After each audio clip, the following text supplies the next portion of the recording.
No Ângelus deste domingo, o Papa Francisco falou das bem-aventuranças e comentou a situação na Ucrânia. As informações com Lísia Costa, direto de Roma. Bom dia, Lísia. Francisco disse que as notícias que chegam da Ucrânia são preocupantes e que confiava essa situação à intercessão da Virgem Maria e também à consciência dos líderes políticos para que sejam feitos todos os esforços pela paz. E fez, junto com os fiéis reunidos aqui na Praça de São Pedro, um momento de oração em silêncio.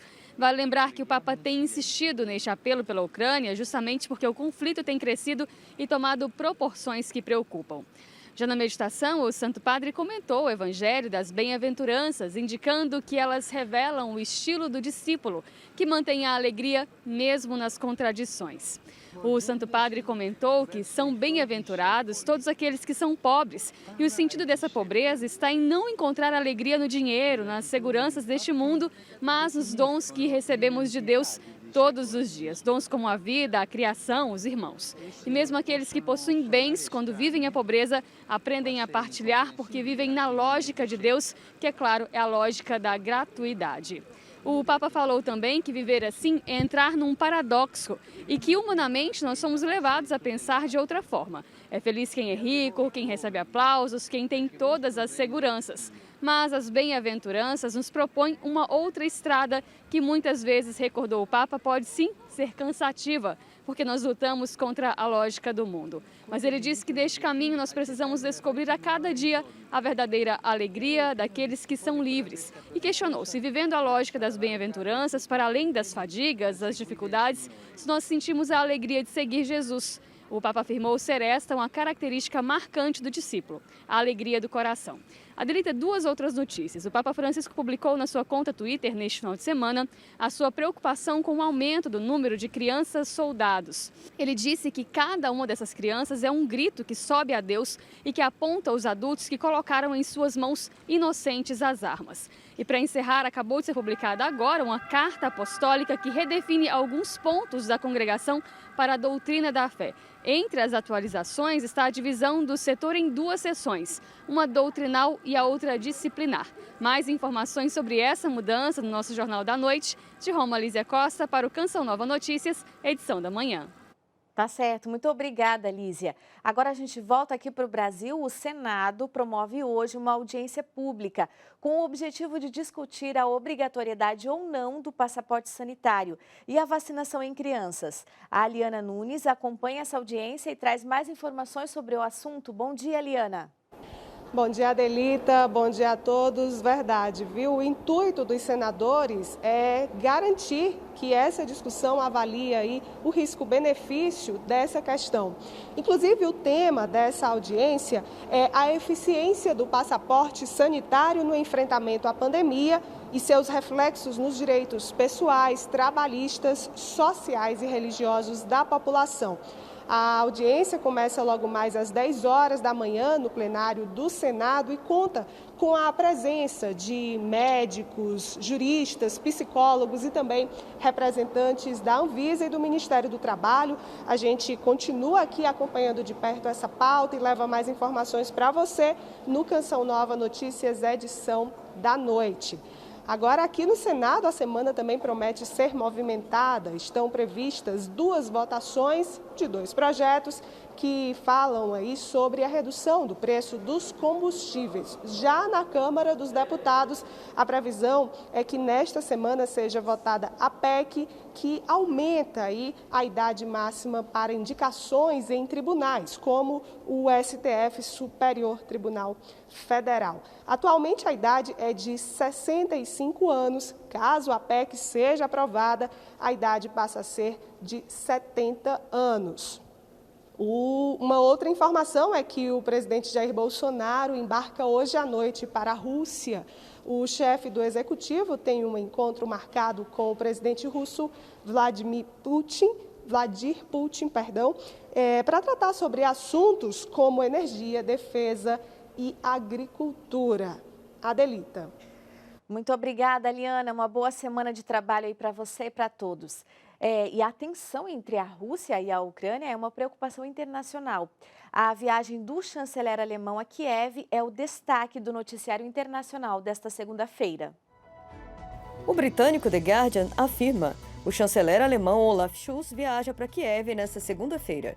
Os líderes ocidentais expressaram preocupação de que a invasão russa à Ucrânia possa acontecer a qualquer momento, fazendo com que as bolsas de valores despenquem e o preço do petróleo suba.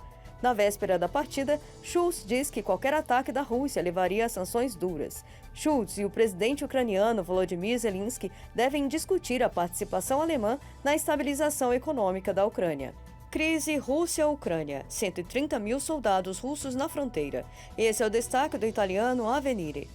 Ucrânia prepara-se para a guerra. Chegaram mísseis da Lituânia e munições dos Estados Unidos para desarmar as tensões. E nenhum avanço parece ter vindo da conversa telefônica entre Biden e Putin, que durou mais de 1 hora no sábado. O francês Le Monde afirma: ocidentais em alerta máximo após um fim de semana de escalada diplomática.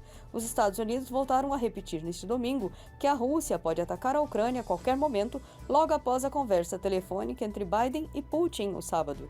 Segundo o jornal, o momento é grave, dada a escalada causada por vários destacamentos militares russos nas fronteiras da Ucrânia, Bielorrússia e Mar Negro. Os esforços de consulta entre as capitais ocidentais foram redobrados. Depois de falar com Emmanuel Macron, Biden também conversou durante o dia com seu colega ucraniano Volodymyr Zelensky, que pede para não ceder ao pânico e teme alarmismo americano.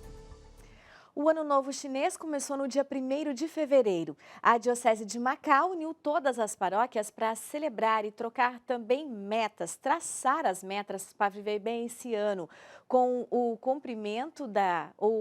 com o comprometimento da igreja e também da sociedade. As informações com o correspondente José Miguel Encarnação. Bom dia, Brasil. A Diocese de Macau voltou a juntar-se à festividade do Ano Novo Lunar, tendo Dom Stephen Lee presidido a missa de Ano Novo Chinês na igreja da Sé Catedral no passado dia 1 de fevereiro. À semelhança de outros anos, o bispo de Macau convocou os católicos à Sé Catedral e, coadjuvado por alguns sacerdotes, dirigiu-se à Assembleia com palavras de ânimo, pedindo às largas dezenas de fiéis para que se comprometam com a igreja e a sociedade em geral. Junto ao altar reservado às imagens de Nossa Senhora de Fátima e dos pastorinhos Jacinto e Francisco Marto, foi colocada uma imagem de Nossa Senhora da China. Após a Eucaristia, os fiéis acompanharam Dom Stephen Lee e os restantes sacerdotes até ao adro da igreja. Seguiram-se as cerimónias de vivificação e dança do leão, bem como a tradicional queima de panchões e a distribuição de laicis. Entre os dias 1 e 3 de fevereiro, as 9 paróquias que dão corpo à Diocese de Macau organizaram inúmeras atividades religiosas e sociais, em especial na zona norte da península, onde há vários anos se vem registrando um aumento gradual do número de fiéis católicos. De Macau, José Miguel Encarnação para o Canção Nova Notícias. E a seguir, dicas para os pais ajudarem no processo de alfabetização dos filhos. Vamos para um breve intervalo, mas antes vamos ver como fica o tempo em Curitiba. Por lá tem sol com muitas nuvens e pancadas de chuva a partir da tarde até a noite. A máxima pode chegar aos 28 graus.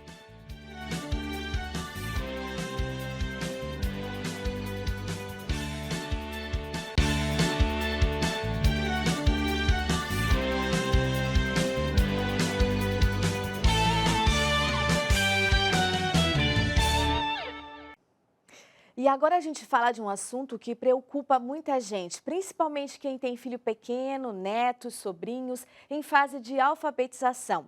A pandemia impactou demais as crianças. Na semana passada, falamos de uma pesquisa que mostrou que o Brasil tem o maior número de crianças de 6 a 7 anos que não sabe ler nem escrever. Eu vim aqui no Colégio São Mauro ouvir a diretora, irmã Ana Maria Fedeli. Ela vai nos explicar um pouquinho mais como os pais podem ajudar nesse processo de alfabetização. Bom dia, irmã. Como que os pais podem ajudar essa aprendizagem, né, do ler e escrever? Bom dia a todos. De fato, sim, Aline, 3 coisas que os pais podem fazer, que são, paradoxalmente, coisas muito simples, mas muito difíceis dentro da nossa cultura. Qual é a primeira delas? Evitar, impedir que a criança tenha acesso a qualquer tipo de tela.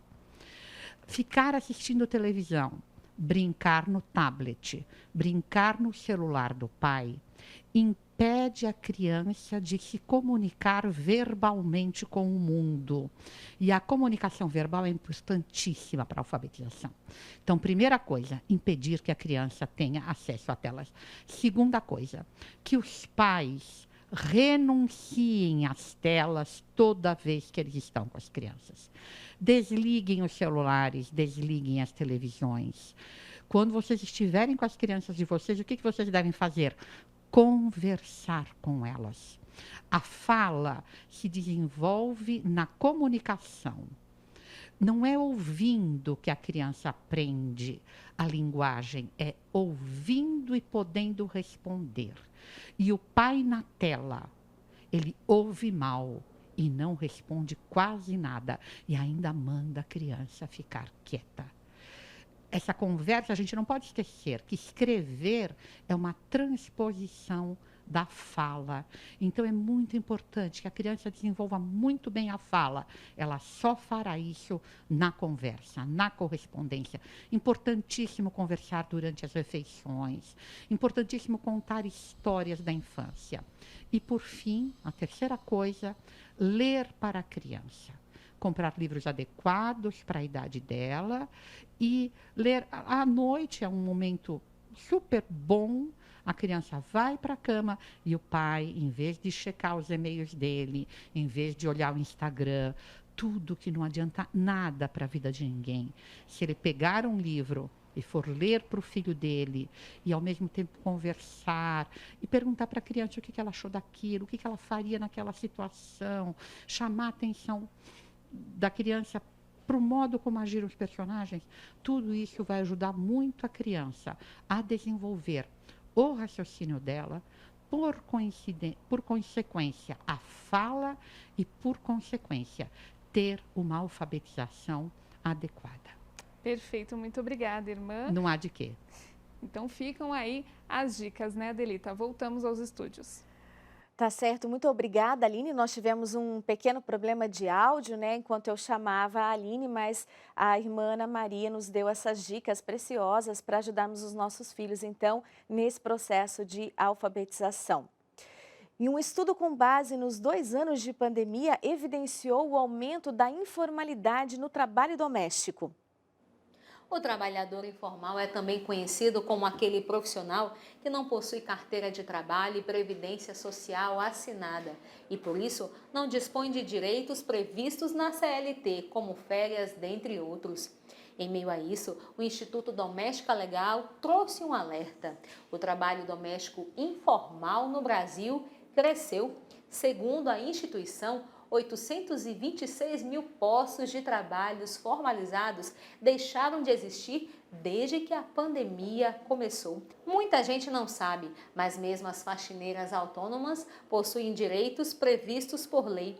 A Lei Complementar 150 de 2015 veio trazer aí muitos direitos de quem vivia na informalidade. Podemos destacar dentre eles a habitualidade, que diz que se a diarista fica mais de 2 dias no local que trabalha durante a semana, já pode ser considerada empregada doméstica. Mauricéia Silva para o Canção Nova Notícias, edição da manhã. E hoje tem alerta de temporais no Nordeste, Norte e Centro-Oeste. Veja como fica o tempo em sua região. No sul, tem pancadas de chuva isoladas sobre a maior parte do Paraná. Chove também no leste de Santa Catarina. Tempo firme no restante da região. No sudeste, o sol predomina sobre boa parte de São Paulo e Minas Gerais, no Rio de Janeiro e no Espírito Santo, mas tem pancadas isoladas a partir da tarde. Chove rápido no litoral norte de São Paulo e litoral do Rio. Já no centro-oeste, chove durante o dia no Mato Grosso, Goiás e no Distrito Federal e tem alerta de temporais. O tempo segue firme no centro-sul de Mato Grosso do Sul. Chove em vários momentos sobre o Amazonas, sul do Pará e no Tocantins, também com risco de temporais. Previsão de sol e pancadas de chuva forte no Acre, em Rondônia, parte do Pará e em Roraima. Já no Nordeste, chove em vários momentos sobre o sul do Maranhão, Piauí e oeste da Bahia. Chove fraco do norte do Ceará até o leste baiano. No interior da região, sol e pancadas de chuva à tarde, com raio. A seguir, um alerta sobre o Alzheimer na campanha Fevereiro Roxo. Vemos agora o céu de Campo Grande, na capital de Mato Grosso, dia de sol com algumas nuvens, sem previsão de chuva. A máxima pode chegar aos 34 graus.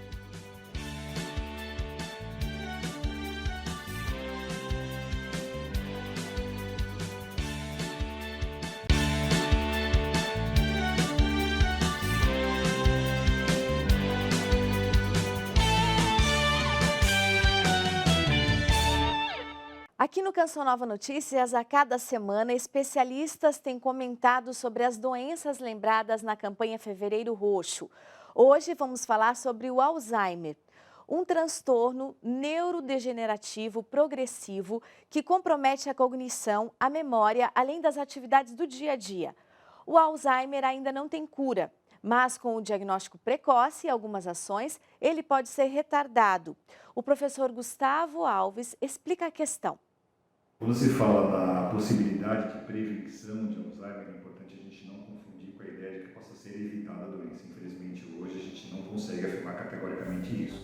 Mas sabemos que existem ações que podem mitigar, que podem reduzir os riscos, que podem talvez até fazer com que o avanço da doença não seja tão rápido, a progressão da doença. Então, vamos lá. Praticar atividade física, leitura, exercício, uso da mente é muito importante. Isso não na idade mais avançada, isso já desde a juventude é importante. Alimentação saudável, cuidado com a obesidade, não fume, doenças cardiovasculares, controle do colesterol. Então são questões muito importantes. O diabetes, o controle dos níveis de açúcar no sangue, são ações muito importantes no combate à doença de Alzheimer.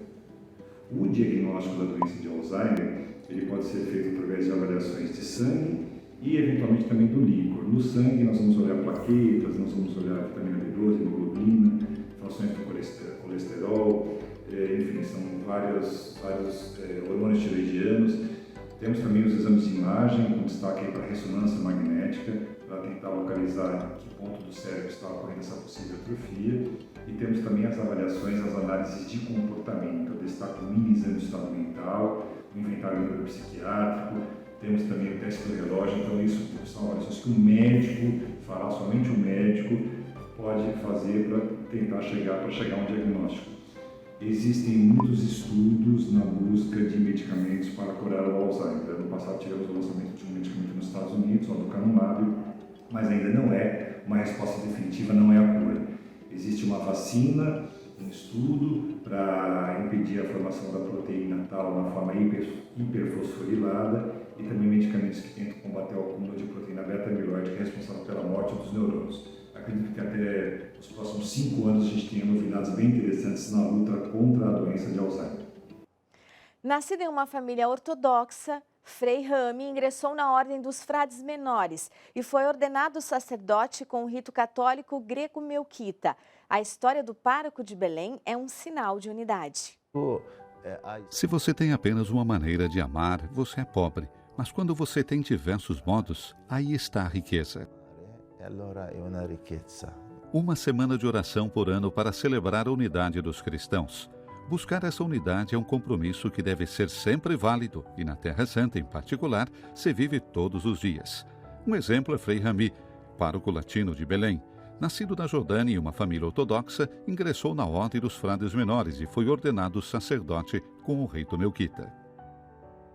Meu padre e minha madre são ortodossi, mas Meu pai e minha mãe são ortodoxos. A escola latina com a igreja paroquial está localizada perto de casa. Lá eu estudei e lá íamos à missa todos os domingos. Crescemos no nível da educação cristã, frequentando a igreja latina, mas nossas datas comemorativas permaneceram ortodoxas. Dentro da Chiesa Latina, ma le nostre occasioni sono rimaste occasioni ortodosse. Educado com a mentalidade de viver juntos, sem diferenças. Uma abertura aos outros que Frei Rami também escolheu para a sua ordenação sacerdotal. E siccome io vivo nella Chiesa Latina, ma sono ortodosso, Escolhi a igreja latina, mas sou ortodoxo. Por isso, quando chega o momento da ordenação sacerdotal, se tem opção. passar definitivamente para o rito latino ou ser birritual, escolhendo o rito mais próximo em nível católico. Então, como eu era greco-ortodoxo, escolhi o rito católico greco-melquita. A livello cattolico. Allora, siccome ero greco-ortodosso, allora sono passato al greco-melquita, cattolico. O Canção Nova Notícias, edição da manhã, fica por aqui. A gente encerra essa edição de hoje com imagens da Ponte Hercílio Luz, em Florianópolis. Fique com Deus. Até amanhã.